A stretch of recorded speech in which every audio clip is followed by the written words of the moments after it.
Can we compete with China and avoid war? How far do we go in opposing and constraining China? We need to decouple our economy. We need to decouple. We are looking to de-risk. What does that mean? Hopefully we will not see a significant Chinese response, but that's always a possibility. The United States and China are gearing up for a battle over who should control the global economy and 21st century technology. Each views the other as the target in an intense global economic rivalry. Let's be very clear. China engages in unfair trade practices, and there are legitimate concerns in the United States about the independence of supply lines. They are not living up to the agreements that they made. They are ripping off our IP. China engages in unfair practices, massive subsidies of industries they've decided are critical. But the view in Washington over how to respond is sharpening, getting more aggressive. American rhetoric and policies paint Beijing as an existential threat, and the enemy in an inevitable war that the U.S. must win. Here's the problem. When U.S. politicians say they want to compete to win against China in the economic realm, what they mean is that they want to exclude China. Everything the United States does that China doesn't like, we call that competition. But a lot of what we're doing right now is not competition, it's exclusion. It's cutting China out. If that's the kind of competition that you have, and you're talking about nation states with militaries, then the more you try to kneecap the other side, the more violent it gets.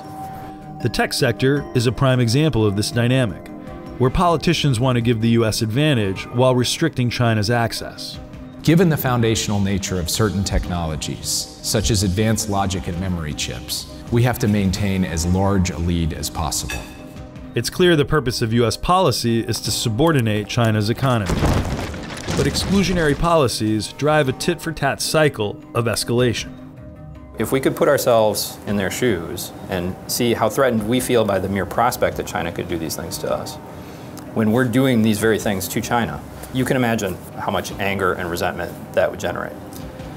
Because China believes that the United States is targeting vital industries integral to its economic future, it's likely to respond, reinforcing Washington's belief that China is aggressive and that the only real solution is more confrontation. Do we really think trying to block China's economic development will make them less aggressive? Washington does have legitimate concerns about its trade relationship with Beijing, and we should compete fiercely. But if we choose exclusionary policies, we risk letting economic hostilities escalate into a global war. This has happened before. What we may now remember as ideological conflicts were often fought over who would dominate commerce. And now we're seeing a similar dynamic develop between the US and China, in which one power's rise is seen as necessarily coming at the expense of the other. We also know the costs of an actual war with China would be catastrophic. I would call it a Cold War. I know, listen, that is not an official... Calls to confront China might make for good political sound bites, but let's not forget, the confrontational dynamic we're seeing also serves the interests of war hawks, who want to ramp up militarism. Economically speaking, if we keep excluding China rather than competing with it, we will be opening the door to intensifying conflict, which could lead to war, and that will make us all losers.